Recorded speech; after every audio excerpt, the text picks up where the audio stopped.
दैनिक जागरण का संपादकीय डिक्टेशन। गति 100 शब्द प्रति मिनट।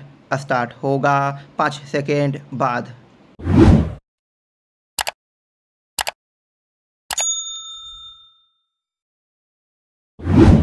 स्टार्ट। यह हतप्रभ करने वाला है कि भारत जब खालिस्तानी आतंकियों की ओर से एयर इंडिया के विमान में बम विस्फोट की 39वीं बरसी पर इस भयावह आतंकी घटना में मारे गए 300 से अधिक लोगों का स्मरण कर रहा है, तब कनाडा की ओर से यह कहा जा रहा है कि इस मामले की जांच अभी जारी है। यह भारत और विश्व की आंखों में धूल झोंकने की कोशिश के अलावा और कुछ नहीं। कनाडा सरकार के इस कथन से यही स्पष्ट होता है कि वह इस आतंकी घटना के लिए उत्तरदायी खालिस्तानी आतंकियों के खिलाफ कोई कार्रवाई नहीं करना चाहती। इसके प्रमाण पहले भी सामने आ चुके हैं। एयर इंडिया के विमान को बम विस्फोट से ध्वस्त करने की घटना 9/11 के पहले की सबसे भीषण आतंकी वारदात थी, लेकिन कनाडा सरकार ने उसकी जांच घटना के 21 साल बाद शुरू की।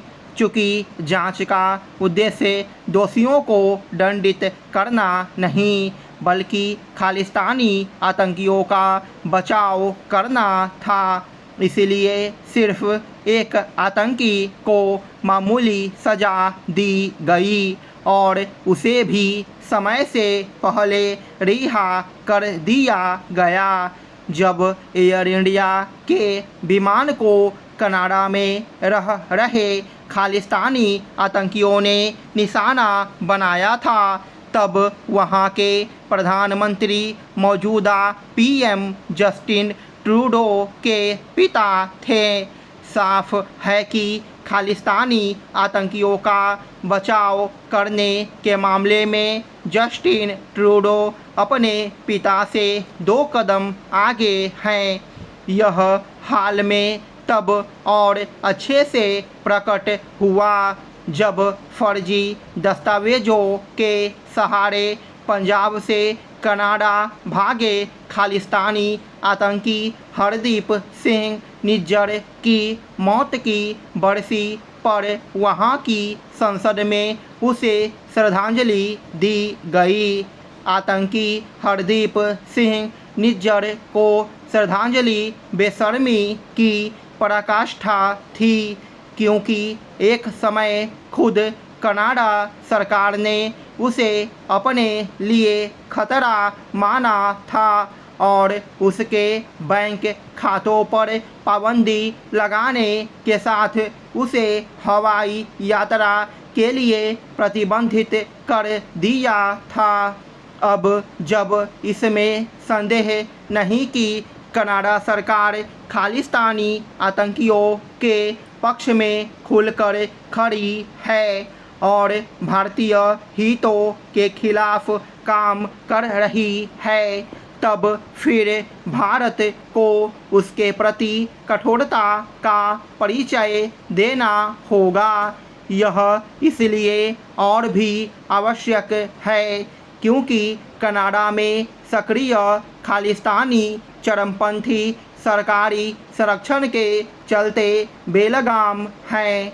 भारत को केवल कनाडा में खालिस्तानी आतंकियों और अलगाववादियों की सक्रियता को लेकर ही सतर्क नहीं रहना होगा, उसे ऐसी ही सतर्कता ब्रिटेन, ऑस्ट्रेलिया और अमेरिका को लेकर भी दिखानी होगी।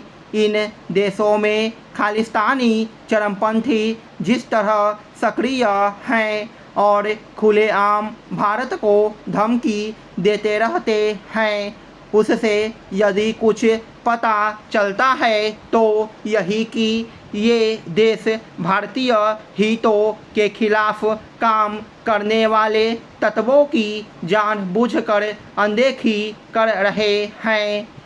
मेडिकल कॉलेजों में प्रवेश की परीक्षा यानी नीट में अनियमितता को लेकर उठे सवाल अभी शांत भी नहीं हुए थे कि नेशनल टेस्टिंग एजेंसी यानी NTA की ओर से कराई गई UGC नेट परीक्षा के प्रश्न पत्र लीक होने का मामला सामने आ गया। चूँकि इस परीक्षा के प्रश्न पत्र इंटरनेट मीडिया में पाए गए इसलिए उसे रद्द करना पड़ा। इसके बाद एक और परीक्षा CSIR नेट को उसके आयोजन के पहले इसलिए स्थगित करना पड़ा क्योंकि उसमें भी गड़बड़ी की आशंका पाई गई। NTA की ओर से ही कराई जाने वाली इस परीक्षा में 2 लाख छात्रों को बैठना था। UGC नेट परीक्षा में 9 लाख से अधिक छात्र बैठे थे। अब उन्हें दोबारा परीक्षा देनी होगी। आखिर उनके समय और संसाधन की जो बर्बादी हुई उसकी भरपाई कैसे होगी? स्टॉप।